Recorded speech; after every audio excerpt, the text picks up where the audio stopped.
आज हम पढ़ेंगे जो है पवनों के प्रकार। इसको पढ़ाया भी गया है।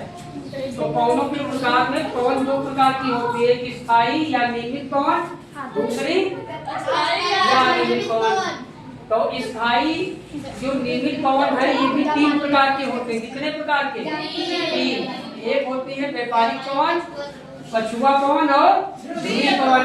और अस्थायी अनियमित जो पवनें होती है ये भी तीन प्रकार की होती है। हाँ, मानसून, स्थानीय और समीर।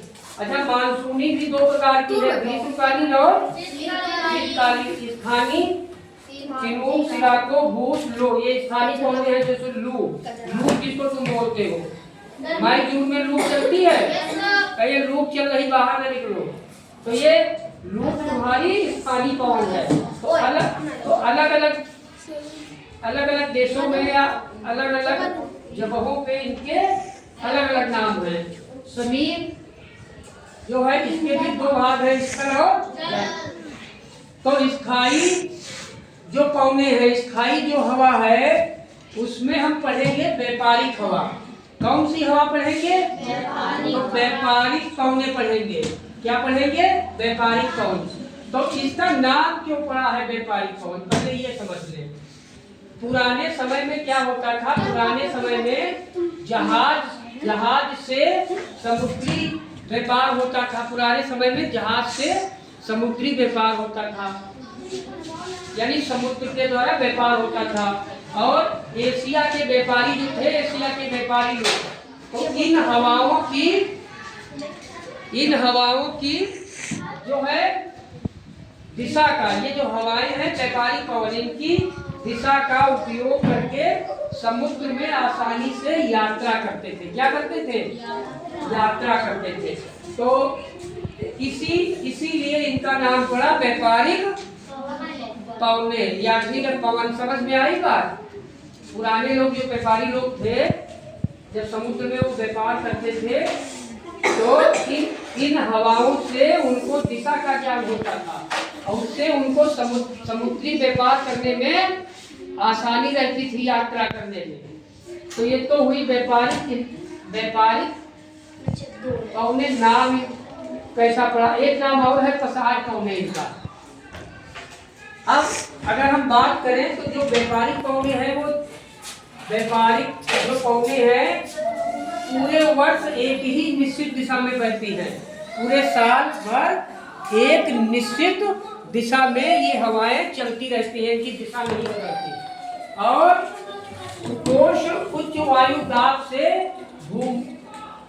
भूमध्य रेखी निम्न वायु दाब की ओर ये बहती हैं। कहाँ से बहती है? कोश उच्च वायु दाब से भूमध्य रेखी निम्न वायु दाब से। ठीक है, यहाँ से कोश उच्च वायु दाब से और ये भूमध्य रेखी जो है निम्न वायु दाब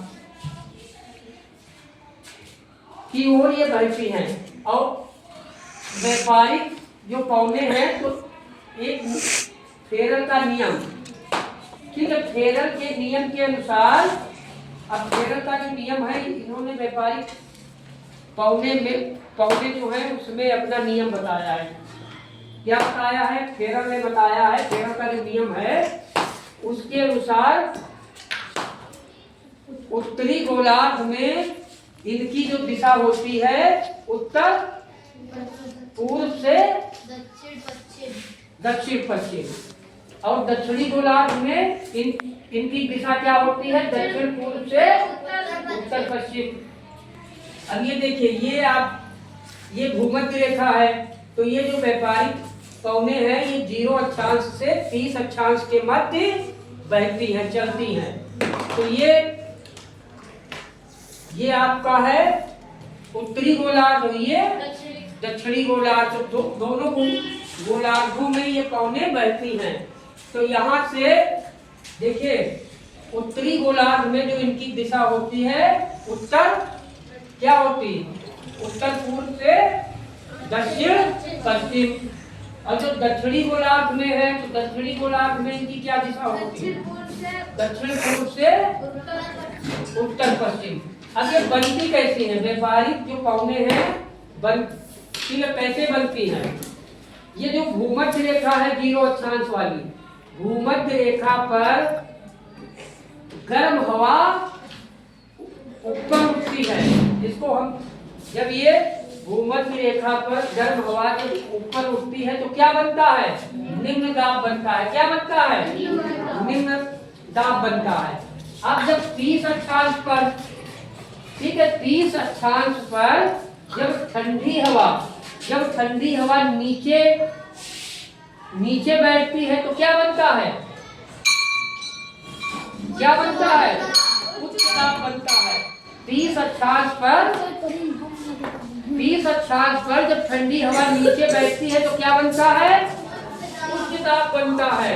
तो उच्च दाब से निम्न दाब की ओर हवा बहती है। कैसे बहती है? उच्च दाब से जो है निम्न दाब की ओर हवा जो है बहती है। और पृथ्वी के घूमने से, जब पृथ्वी घूमती है तो पृथ्वी के घूमने से ये हवा तिरछी मुड़कर बहती है। कैसे बहती है? तिरछी। इसीलिए इन्हें व्यापारिक जो है पौने कहा जाता है। ठीक है, कल पढ़ाएंगे पछुआ पौने। क्या पढ़ाएंगे कल? ठीक है, पछुआ पौने। ठीक है।